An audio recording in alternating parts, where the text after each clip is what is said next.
Why Media Group? The fastest growing media group in North America.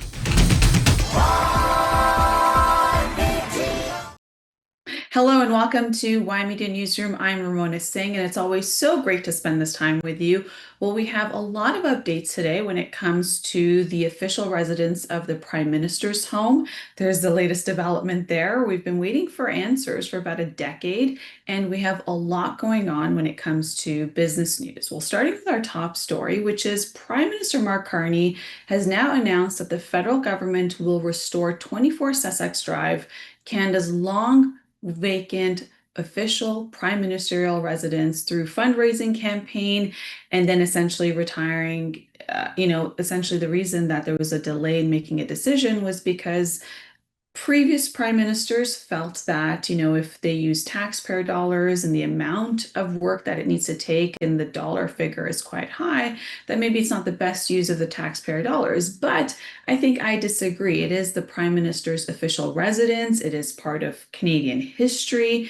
And for this, well, this prime minister is saying that he's going to start a fundraising campaign. And also he mentioned that there'd be also a design campaign. So I guess people could submit their designs and be a part of making history in Canada. I mean, can you imagine that you contribute to the official residence and that is part of your contribution as a Canadian? Now, prior to that, I think the previous prime ministers didn't want to use a fundraising effort was because there might be a conflict of interest. What does it mean? So we're looking for the rules that will be announced soon when it comes to this fundraising effort. But what this entirely means is that it's not going to rely entirely on taxpayer funding.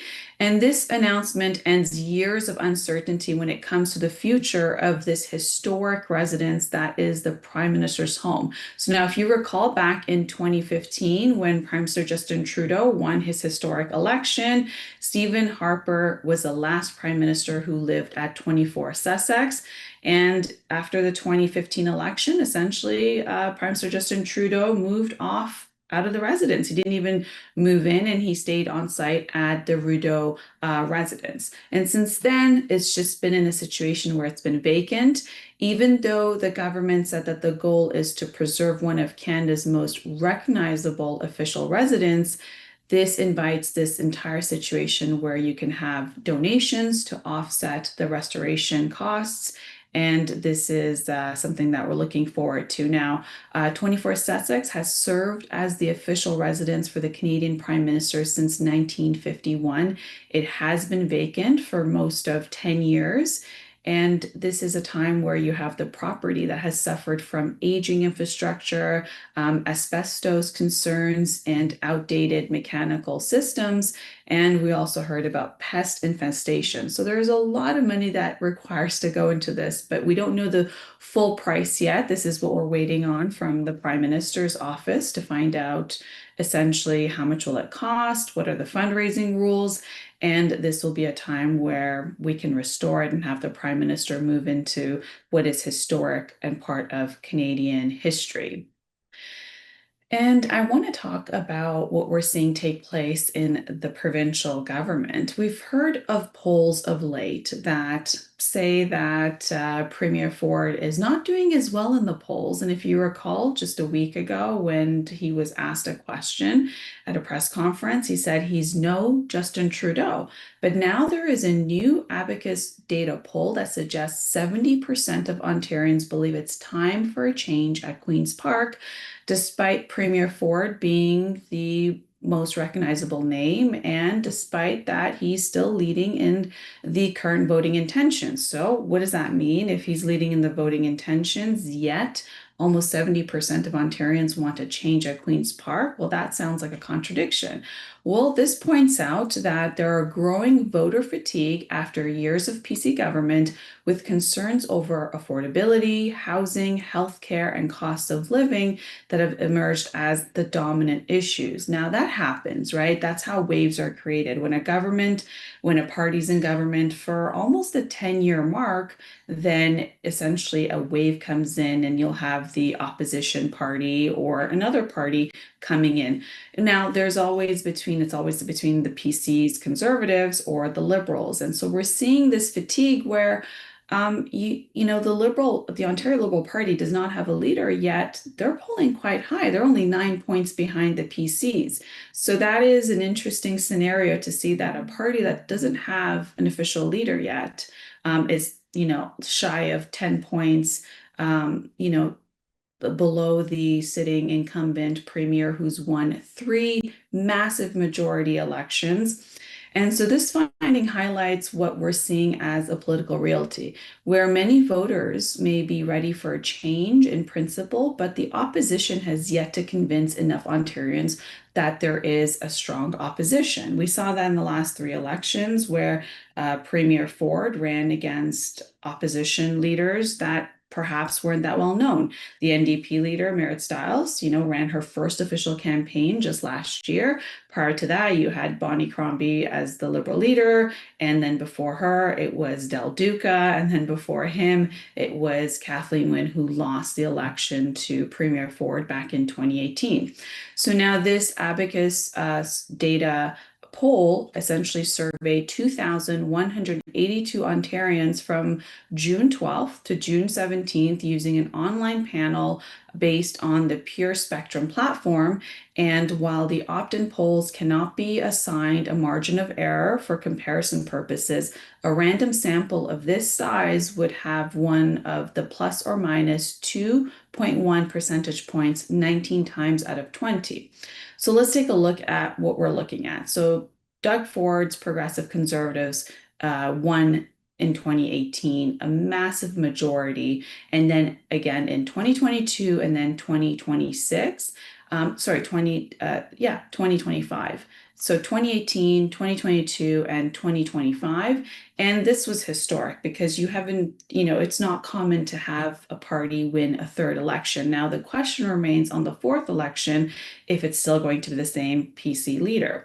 Now, government often faces what would be a time of change period where there is a voter fatigue, a sentiment that essentially it's time for things to change, especially if there are economic conditions, especially when there's affordability challenges, housing challenges, when it comes to unemployment numbers and affordability crisis that has been going on in Ontario for quite some time. Healthcare is also another issue. Education is another issue.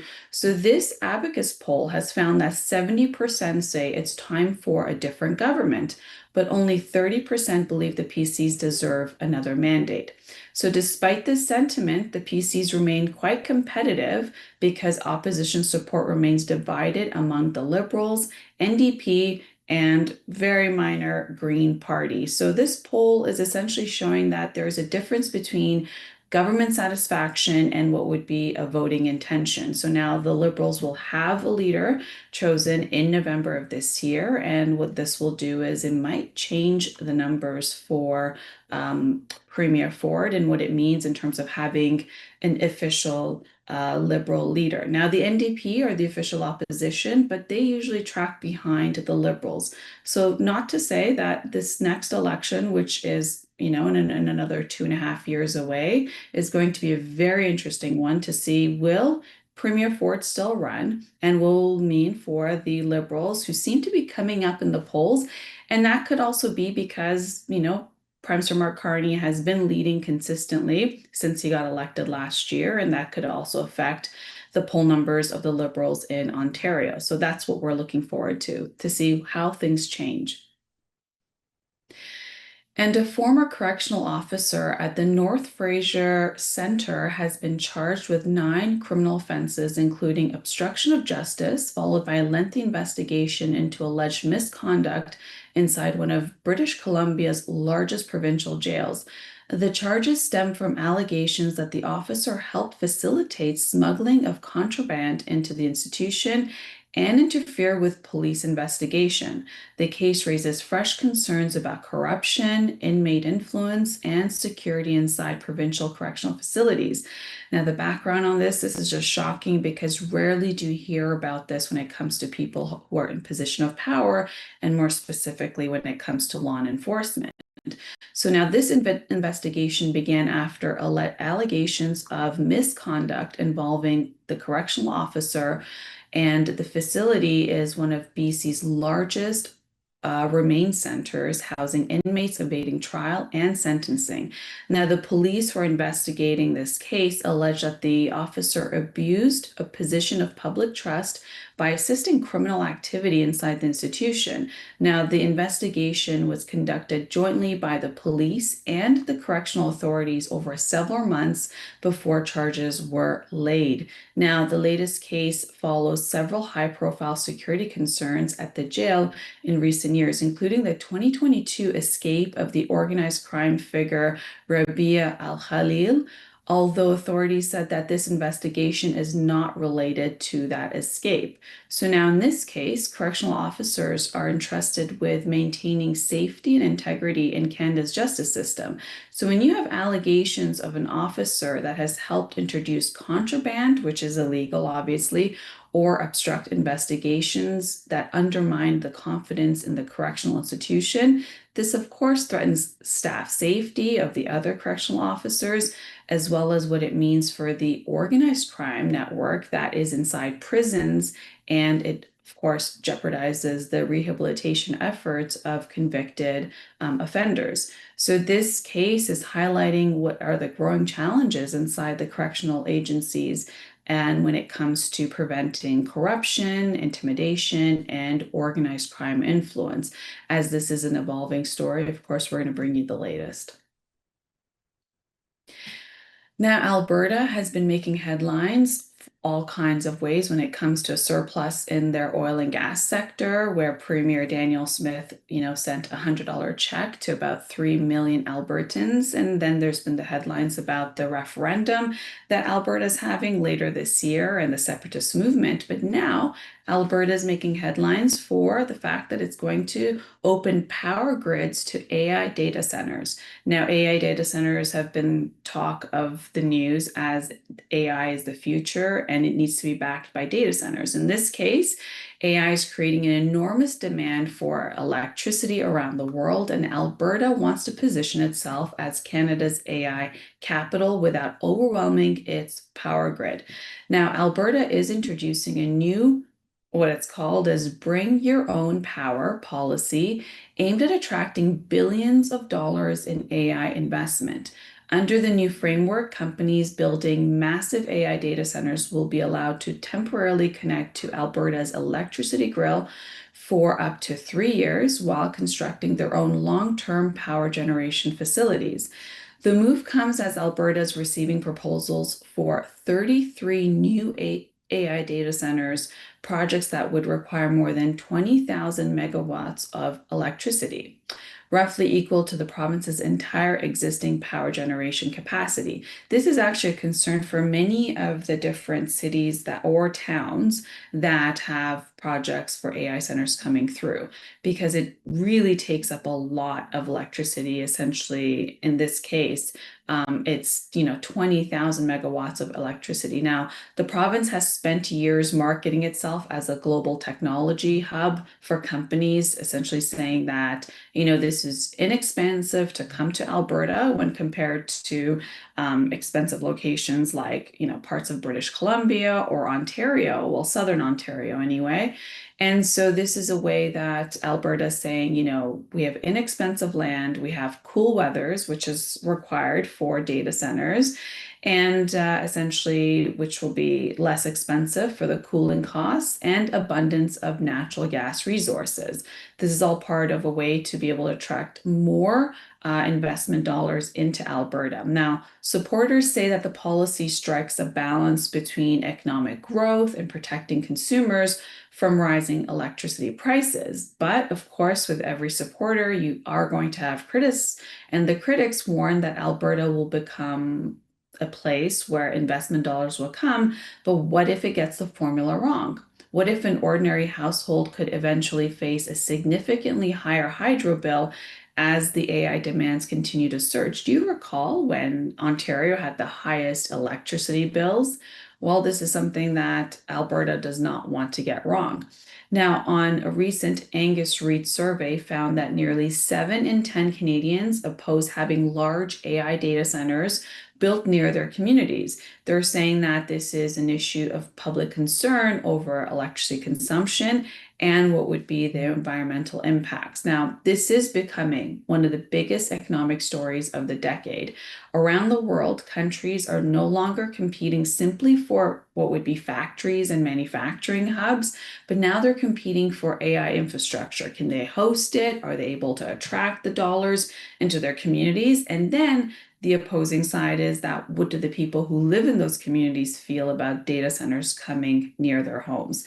Now, electricity has become what we're seeing as the new oil, and provinces are able to deliver reliable, affordable power will attract billions of dollars in investment, while those that cannot may lose out on the next wave of what we're seeing in this technological wave of AI data centers. And the 2028 general election in the United States is just around the corner. And after the midterm elections are done at the end of the year, well, we're probably going to be moving forward to who's going to be the next Republican candidate for president for 2028.